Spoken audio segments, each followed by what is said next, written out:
हमसे जुड़ने के लिए YouTube पर मिर्जा ऑफिशियल YouTube चैनल को अभी सब्सक्राइब करें और बेल आइकन जरूर दबाएं। इंग्लिश तो मोस्टली लोगों को पता होगा। सुभान सुभान। क्या आज कितनी तारीख है? मगर अरबी तारीख कितनी है? ये प्लान है सलीबियों का।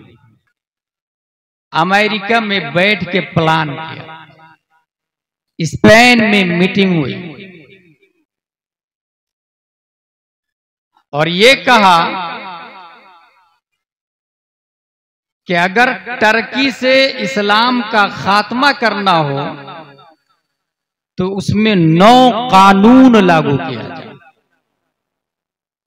ताकि हमेशा हमेशा के लिए इस्लाम का चिराग बुझ जाए।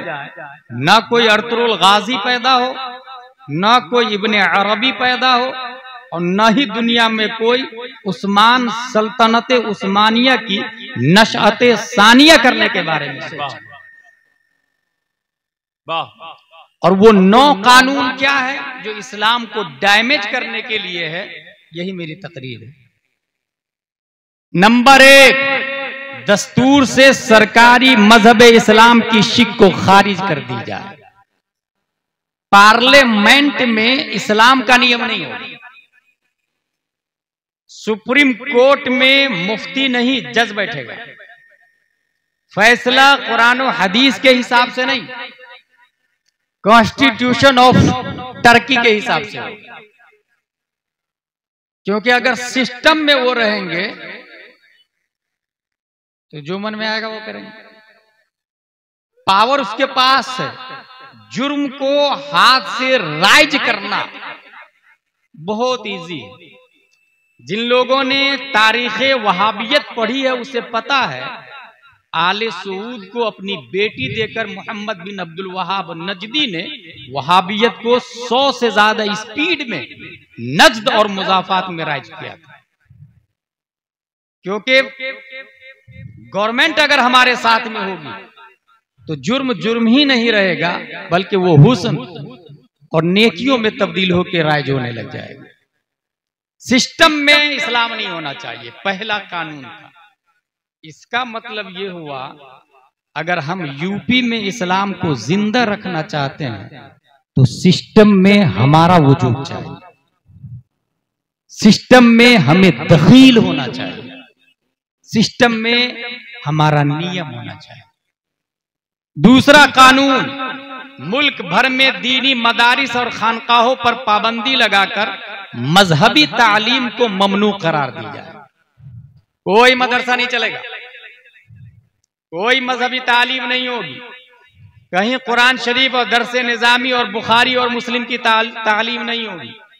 खानकाहों पे पाबंदी लगा दी जाए। क्योंकि अगर मदरसे रहेंगे तो फिर से उलमा पैदा होंगे और उलमा पैदा होंगे तो फिर से इस्लाम जिंदा रहेगा।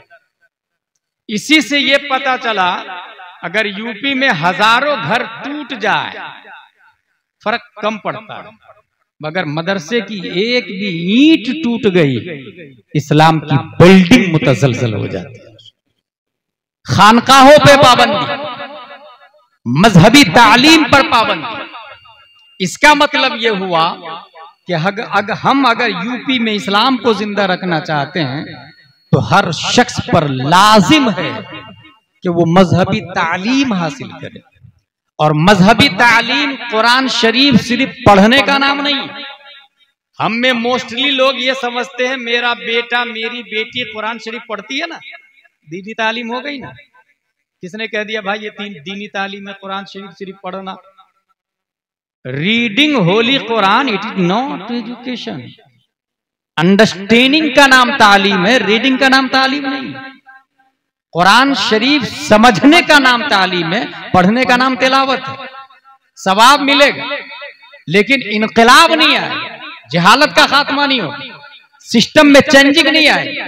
अल्लाह एक है, इसको आप साबित नहीं कर सकते हैं कुरान की तिलावत से जब तक के कुरान की अंडरस्टैंडिंग ना हो, जब तक कुरान की तफहीम ना हो। व्हाट सेड अल्लाह इन सूरह फातिहा? I can't understand. What said Allah in Surah Baqarah? I don't know. What said Allah in Surah Ma'idah? I don't know. What से अल्लाह इन सूरह मुज़म्मिल, आई कांट डू डिकिलियो। तालीम अंडरस्टैंडिंग का नाम।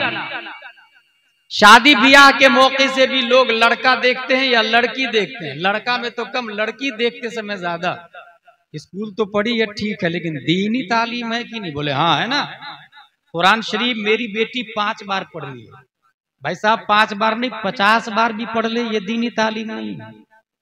उसे understanding बतानी होगी, उसके लिए अरबी के साथ साथ में उर्दू की तालीम लाजिम होगी अपने गैर मुनक़सिम हिंदुस्तान के लिए, क्योंकि बहार शरीयत और फतावा रज़विया मोस्टली यहाँ उर्दू में है। कंजुल ईमान और तफसीर नईमी मोस्टली यहाँ उर्दू में है, इसलिए अरबी के साथ साथ में उर्दू तालीम। कानून नंबर 3 जो टर्की में लागू किया इस्लाम को खत्म करने के लिए, औरतों को तमाम मामलात में मर्दों के मुसावी करार दी जाए और पर्दे को कानूनन जुर्म करार दिया जाए। मर्द औरत दोनों बराबर, आप भी ड्यूटी करें, मैं भी ड्यूटी करता हूं। ये किसका प्लान है? सलीबियों का, यहूदियों का। अभी कुछ लोग हैं डॉक्टर, जो डॉक्टर बीवी ढूंढते हैं, कुछ टीचर बीवी ढूंढते हैं, कुछ इंजीनियर बीवी ढूंढते हैं। भाई साहब अपने इस्लाम में जो ही कहा कबूल है, कबूल है, कबूल है, बीवी का नानो नफका, सकना, कपड़ा, मकान सब शौहर पे वाजिब हो जाता है। कबूल है कहने से सब कुछ वाजिब हो जाता है। जब खाना पीना शौहर के जिम्मे वाजिब है, बीवी क्यों मार्केट जाएगी भाई? वो क्यों जॉब करेगी भाई? और अगर वो जॉब करेगी तो वहां गैर महरम होंगे कि नहीं होंगे? और जब गैर महरम होंगे और 30-40 साल की नौकरी है तो उससे टॉकिंग नहीं होगी क्या? उससे इख्तलात नहीं होगा क्या? उससे बातें नहीं होगी क्या?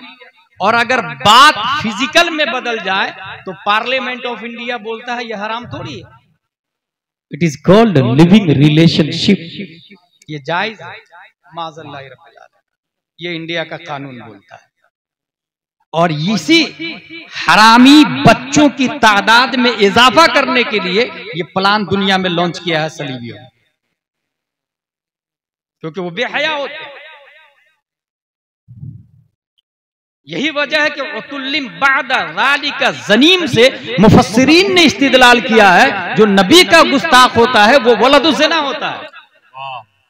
यही लोग नबी की गुस्ताखी कर रहे हैं जो वलदु ज़िना है, जिसके बाप का ठिकाना नहीं। और शुरू कहां से होता है? जॉब से। मर्द भी बराबर, औरत भी बराबर, दोनों जॉब करेंगे, दोनों मार्केट में जाएंगे, दोनों दुकानें खोलेंगे। और उस पर मजीद जुल्म हम लोगों ने ये किया कि अगर हमारी लाइफ स्टाइल वेल सेटल है, गुड है, तो फिर शादी में कार चाहिए, मोटरसाइकिल चाहिए, 4 लाख, 5 लाख, 6 लाख। भाई जब आपने 5 लाख रुपया लिया, कबूल के वक्त आपने ये कहा था अलावा नानो नफका के, तो 5 लाख रुपया तो लेकर के आए, तो अलावा नानो नफका के कहां हुआ? नानो नफका के साथ में आए ना भाई। 5 लाख रुपया से 5 साल की जिंदगी अगर गुजर रही है तो अलावा नानो नफका के नहीं हुआ, वो बीवी का नानो नफका हुआ। जब बीवी का नानो नफका आप खा रहे हैं तो फिर अर्रिजालु कव्वामून अलन निसा कहां से होगा? अन्निसा व कव्वामा अलर रिजाल बनता है। जब कमाई और पैसा बीवी की खा रहे हैं तो हुकूमत आपकी क्यों होगी? भाई जो मालिक होता है, जो पैसा देता है, हुकूमत उसकी चलती है। बेशक। नौबत बई रसीद के, एक लेफ्ट में और एक राइट। कानून नंबर 4, यूरोपीय लिबास पहनना और नंगे सर रहना जरूरी करार दिया जाए। कोई कुर्ता पजामा टोपी नहीं पहनेगा, सब पैंट शर्ट कैपरी अंडरवियर और बगैर टोपी के सब रहेंगे। जलसे में तो आधे से ज्यादा लोग लगाए हुए हैं, जलसे के बाहर देख लें। ये किसका प्लान है? सलीबियों का। क्योंकि इस्लाम का लिबास कुर्ता पजामा टोपी माना जाता है। आज भी फतावा रज़विया रकम तराज है कि पैंट शर्ट फासिकों का लिबास माना जाता है। इसका मतलब यह हुआ कि अगर इस्लाम को जिंदा रखना होगा तो टोपी पहननी होगी, कुर्ता पहनना होगा, जुब्बा पहनना होगा, मां और बहनों को पर्दे में रहना होगा। जिस वक्त कर्नाटका में पर्दे का मामला शबाब पर उठा था, स्कूल के वॉचमैन नकाब पहन के अंदर एंट्री नहीं करने दे रहे। एक नकाब पोश खातून जाती है, वॉचमैन ने रोक दिया, यू कांट इंटरवियर इन नकाब, नकाब उतारना होगा। जानते हो उस औरत ने क्या किया? कैमरा के सामने नकाब उतारा और फिर वो अंदर गई। वो नकाब जो कैमरा के सामने उतारी वो औरत उतारी है? नहीं, हमने उतारा। हमारा सिस्टम, हमारा कल्चर, हमारे रोज़ा और हमारी तहजीब ने उतारा, जो मौजूदा मुरव्वजा तहजीब है। क्योंकि अल्लाह ने जिसको दौलत दी है वो एक बिल्डिंग नहीं 2 बिल्डिंग बनाता, 3 4 5 शहरों में बनाता, एक एफडी नहीं 10 एफडी रखता, पोता पर पोता, लकर पोता, छकर पोता के लिए भी जमीन खरीद के जाता है। जबकि होना क्या चाहिए था, ऐसी खातून को हम सपोर्ट करते और कहते स्कूल के गेट पर जूती का हार डाल और चल अपनी स्कूल बनाते हैं, अपना कॉलेज बनाते हैं, अपना ज़चगी हॉस्पिटल बनाते हैं। जब स्कूल हमारी होगी, कॉलेज हमारा होगा, तो सिलेबस हमारा होगा, सिस्टम हमारा होगा, फिर हमारे बच्चे वहां जनगण मन अधिनायक नहीं, मुस्तफा जाने रहमत पे लाखों सलाम। जब सिलेबस हमारा होगा तो वहां सीबीएसई पैटेंट ही नहीं चलेगा, सीबीएसई के साथ साथ में हम अनवार शरीयत, बहार शरीयत, फतावा रज़विया, कंजुल ईमान और तमहीद ईमान भी दाखिल करेंगे, ताकि पढ़ने वाला इंसान एक तरफ अगर डॉक्टर बनता है तो जाकिर नायक नहीं बल्कि डॉक्टर अमीन मियां बन के बाहर आएगा, सज्जाद आलम मिसबाही बन के बाहर आएगा, डॉक्टर अशरफ मियां मारेहरवी बन के बाहर। सुभान अल्लाह, नारे तकबीर, नारे रिसालत, फैज़े कुरान कॉन्फ्रेंस। That's true। ये वो हकीकत है जिसका आप इनकार नहीं कर सकते। ईमानदारी से बात है, क्या ये हकीकत नहीं है कि कुछ लोगों के पास मिलियन नहीं बिलियन पैसा है? जिसको अल्लाह ने दर्द दिया है वो फैजुल कुरान अपने हिसाब से चला रहा है, लाख मुखालफत के बावजूद वो बच्चों की दस्तारबंदी भी करवाता है। और जिसको अल्लाह ने दौलत दी है, दीन का जर्रा बराबर दर्द ही नहीं है उसको। नतीजतन एक मुस्कान नहीं, हजारों मुस्कान आ जाए, बेपर्दगी का यही आलम होगा जो आप देख रहे हैं। कानून नंबर 5, पीरी मुरीदी ममनू करार दी जाए, मजारों पर जाने पर पाबंदी लगाई जाए और दुआएं मांगने पर पाबंदी लगा दी जाए। टर्की में कानून है इस्लाम को खत्म करने के लिए। पीरी मुरीदी पर पाबंदी क्यों? इसलिए कि उनको पता था अबू बकर नबी के मुरीद थे, अगर फिर से पीरी मुरीदी पैदा हो तो फिर वक्त का कोई अबू बकर पैदा होगा और सिस्टम और कल्चर को इस्लाम के हिसाब से निजाम चलाएगा। इसलिए पीरी मुरीदी पे पाबंदी। मगर हम लोगों ने पीरी मुरीदी, बहुत सारे लोग तो मुरीदी नहीं, उसे पता ही नहीं मुरीद क्यों आ जाता है, और अगर उसने समझा भी तो मुरीदी को जरा हाई लेवल में ले लिया। जबकि इस्लाम में 5 डज है और 5 डजंट है, 5 अवामिर है, 5 नवाही है। सबसे ऊपर आता फर्ज, फिर वाजिब, फिर सुन्नत मुअक्कदा, फिर गैर मुअक्कदा, फिर मुस्तहब। इसके अपोजिट में 5 आता हराम, मकरूह तहरीमी, इसात, मकरूह तंजीह, खिलाफ औला। मुरीद होना क्या है? ये ना फर्ज में आता ना वाजिब में आता, ये अकीदे की हिफाजत के लिए, ताजुश शरिया का जुमला है, अकीदे की हिफाजत के लिए मुरीद होना सुन्नत है। वाह वाह वाह। तावीज के लिए नहीं, रिस्क में बरकत के लिए नहीं, बेटा नहीं है मुझे बेटा हो जाए इसलिए नहीं, बेटी नहीं है बेटी हो जाए इसलिए नहीं, मेरा कारोबार और जॉब लग जाए प्रमोशन हो जाए इसलिए नहीं, अकीदे की हिफाजत के लिए मुरीद होना सुन्नत है। और वो भी उस पीर से जिसके अंदर 4 शराइत हो। वो पीर सुन्नी हो, वो पीर आलिम हो, वो पीर फासिक मौलिन ना हो, उस पीर की खिलाफत मुस्तफा सल्लल्लाहु तआला अलैहि वसल्लम से मिलती हो। क्योंकि पीर अगर सुन्नी नहीं होगा, इंजन थाना भवन जाएगा तो डब्बे भी थाना ही भवन जाएंगे, बरेली नहीं पहुंचे। अगर पीर जहन्नमी है, सुन्नी नहीं है, तो मुरीद भी जहन्नम में जाएंगे। आलिम होना ये आस्तीन है। कबूतर ने बीट कर दिया या एक दिन के बच्चे ने 4 कतरे पेशाब किए, धो के नमाज पढ़ूं या बगैर धोए नमाज पढ़ूं, कौन बताएगा? ये नूरुल इज़ा में लिखा है, ये शरीफ विकाया में लिखा है, ये हिदाया में लिखा है, गैर आलिम बता ही नहीं पाए। और जब कपड़ा नहीं पाक कर सकता तो वो दिल को क्या पाक करेगा? वो तज़किया नफ्स कैसे करेगा? इसलिए कुरान और हदीस की रोशनी में गौसे आजम जैसे वली ये कामिल ने कहा, करामतुल वली अन यकून कौलुहु व फिअलुहु मुताबिकन लिकौलिही व फिअलिही सल्लल्लाहु अलैहि वसल्लम। हवा में उड़ने वाले को यूपी वालों ने देख के कहा कितना बड़ा वली, अल्लाहु अकबर, मैं तो इसी का मुरीद हूं। कहां लिखा भाई? पानी में चलने वाले को देखकर आपने कहा सबसे बड़ा वली यही है। कहां लिखा भाई? गौसे आजम तो ये कह रहे हैं सबसे बड़ा वली वो है जिसकी बात मुस्तफा की बात के मुताबिक, जिसका चलना मुस्तफा की रफ्तार के मुताबिक, जिसका character according to character the prophet peace and blessing be upon him. सबसे बड़ी करामत तरीक़े मुस्तफा पर जिंदगी गुजारना है।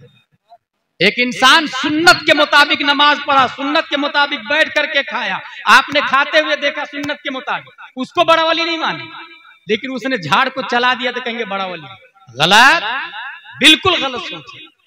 इस्लाम ये नहीं बोलता। इस्लाम ये बोलता है कि सुन्नत के मुताबिक अगर खाना खा रहा है तो दरख्त को चलाने वाले से बड़ी करामत उसके खाना खाने का तरीका।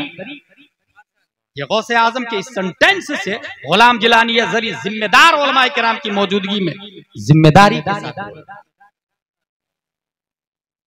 सुन्नी हो, आलिम हो, फांसी के मौलिन ना हो, दाढ़ी ना कटाता हो, 10-15 अंगूठियां ना पहनता हो, औरतों को तन्हाई में बुला के घंटों बातें ना करता हो ताबीज के नाम पर, उसे पीर कहा जाता। और चौथी शर्त है उसकी खिलाफत मुत्तसिल बिल मुस्तफा हो, हुजूर सल्लल्लाहु अलैहि वसल्लम तक जाती है।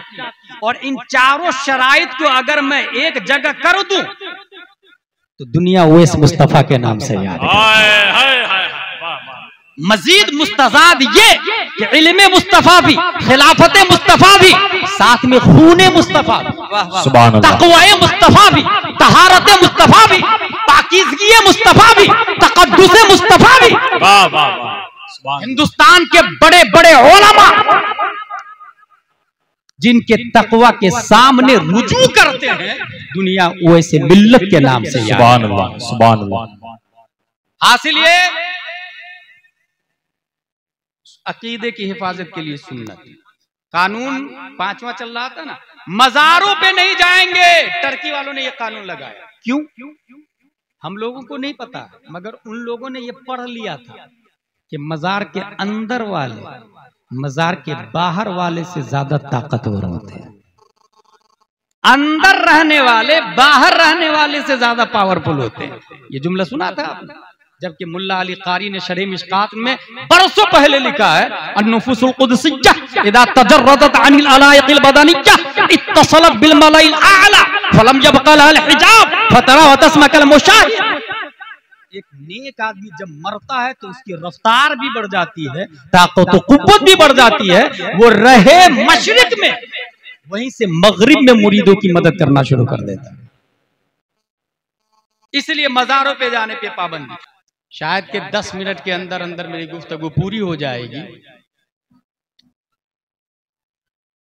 कानून नंबर 6, हिजरी तकवीम खत्म करके शमसी कैलेंडर राइज कर दिया जाए। आज कितनी तारीख है? Should we note this point? English तो मोस्टली लोगों को पता होगा, सुभान सुभान, क्या आज कितनी तारीख है, मगर अरबी तारीख कितनी है? ये प्लान है सलीबियों का, ये पूरी दुनिया में इंग्लिश तारीख चलेगी, ताकि हिजरी खत्म हो जाएगी तो हिजरत मुस्तफा याद ना आए।